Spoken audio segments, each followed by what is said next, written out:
नमस्कार दोस्तों मैं इस वीडियो में कावेरी इंजन के बारे में बताने वाला हूं। आप मेरे साथ इस वीडियो में एंड तक बने रहिए। दोस्तों कावेरी इंजन इंडिया 20-25 साल से बना रहा है पर अभी तक नहीं बना पा रहा है। दोस्तों आप जानते हैं कावेरी इंजन अभी तक 83 किलो न्यूटन के थ्रस्ट तक जनरेट कर पा रहा है और उससे ज़्यादा नहीं कर पा रहे। सबसे बड़ी बात जो हमारी प्रॉब्लम है दोस्तों, उसको फंड नहीं मिलना। दोस्तों पूरे कावेरी मतलब एक इंजन को बनाने के लिए $2 बिलियन का $2 बिलियन मतलब 15,000 करोड़ के आसपास लग जाता है।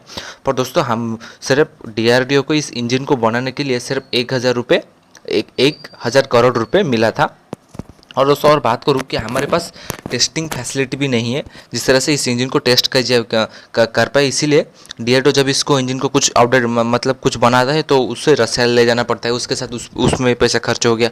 सिर्फ 1,000 करोड़ मिला था, उसके अंदर इस इंजन को बनाना था। पर दोस्तों ये आसान नहीं था, क्योंकि दोस्तों किसी इंजन को बनाने के लिए बहुत मतलब मिलियंस ऑफ डॉलर खर्च होता है।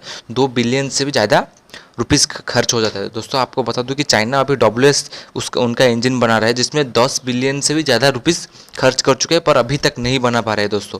पर दोस्तों मैं आपको बता दूं कि हज़ार करोड़ से नहीं होने वाला था। इसमें बहुत ज़्यादा पैसा लगने वाला था, पर फंड की कमी, उसमें बहुत ज़्यादा जो खली है उसकी फंड की कमी है, जिसलिए हमारे जो DRDO उसको बना नहीं पा रही है। पर दोस्तों हमें अभी इंजन का मतलब बहुत ज़्यादा ज़रूरत है। इसीलिए दोस्तों इंडिया भी क्या कर रहा था कि जैसे MMRCA था, जैसे जिसमें 36 राफेल इंडिया ने खरीदा था फ्रांस से, और फ्रांस के साथ ऐसा डील किया था कि आप हम साथ आकर हमारे कावेरी इंजन को बनाने की हमारी मदद करिए। और दोस्तों फ्रांस भी आया था, पर फ्रांस ने बोल रहा था कि आप हमारे कोर को लगा दीजिए, जिससे क्या होगा कि वो उनका कोर लगाकर हमारे कावेरी इंजन को रिवाइव कर देंगे। पर दोस्तों हमें ये मंजूर नहीं था, क्योंकि हम चाहते थे कि हमारा इंजन में हमारी टेक्नोलॉजी लगे, मतलब हम मिलकर एक टेक्नोलॉजी बनाएंगे कोर को जिसमें कावेरी इंजन को लग पाए। पर फ्रांस ऐसा कोई भी देश अपना कोर के टेक्नोलॉजी नहीं देना चाहता, बहुत क्रिटिकल टेक्नोलॉजी होता है। और फ्रांस को जब भी बोला गया, फ्रांस ने अपने इंजन टेक्नोलॉजी देने को तैयार था, पर दोस्तों वो $2 बिलियन का $2 बिलियन इसके लिए मांग रहा था। पर दोस्तों हमें ये मंजूर नहीं आया, इसीलिए फ्रांस के सैफरन के साथ ये डील नहीं हो पाया और कावेरी इंजन रिवाइव नहीं हो पाया। पर दोस्तों अभी ऐसा लग रहा है कि इंडिया जॉइंट वेंचर में बनाएगा, कोई भी हो। उससे पहले भी हम अमेरिका के साथ बात कर रहे थे, पर अमेरिका भी अपनी टेक्नोलॉजी देने के लिए मना कर रहा था। अभी यूके भी बोल रहा था, पर यूके भी बोल रहा था कि हम आपको कावेरी इंजन बनाने में मदद करेंगे। पर दोस्तों अभी क्या हो रहा है कि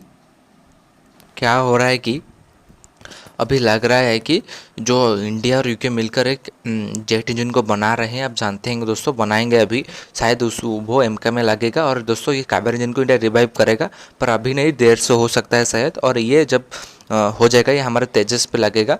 और एमका के लिए जो इंडिया और यूके मिलकर बना रहे हैं 5th जनरेशन का इंजन, शायद उसमें लगेगा। और दोस्तों आपको मैं बता दूं कि जो कावेरी इंजन को बनाने के लिए उससे पहले अमेरिका भी आया था। अमेरिका के साथ बातचीत चल रहा था, पर अमेरिका भी ऐसा मना किया कि हमें टेक्नोलॉजी ट्रांसफ़र नहीं करेगा। उसके साथ ही अमेरिका के साथ नहीं बन पाया। पर दोस्तों हम इंजन को बना सकते हैं, हमारे पास इतना एबिलिटी है, हम बहुत काम कर चुके हैं। पर दोस्तों इसकी सबसे बड़ी रीज़न है हमारे पास टेस्ट फैसिलिटी नहीं है किसी इंजन को टेस्ट करने के लिए, हाई अल्टीट्यूड पे हो, जो भी हो। और अभी इंडिया तो कोशिश कर रहा है कि उसको टेस्टिंग फैसिलिटी इंडिया में बनाने के लिए। और उसके साथ दोस्तों फंड की कमी सबसे बड़ी बात है। इंजन को बनाने के लिए फंड की बहुत ज़रूरत होती है दोस्तों जानते हैं फंड की मतलब कितनी ज़रूरत होती है, क्योंकि किसी इंजन को बनाने के लिए $2 बिलियन से भी ज़्यादा लगता है, सिर्फ मतलब दोस्तों टेस्टिंग करने के लिए। टेस्टिंग मतलब दोस्तों कुछ बनाने के लिए जो परीक्षण होता है, वो बनाने के लिए बहुत पैसा खर्च होता है, पर फंड की कमी के कारण अभी तक नहीं हो पा रहा है।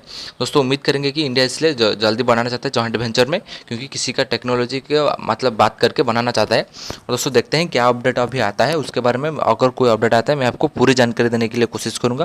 दोस्तों आपसे मेरा एक रिक्वेस्ट है कि आप अगर मेरे चैनल पर पहली बार आए हैं तो मेरे चैनल को सब्सक्राइब कर लीजिए इस तरह के अपडेट के लिए।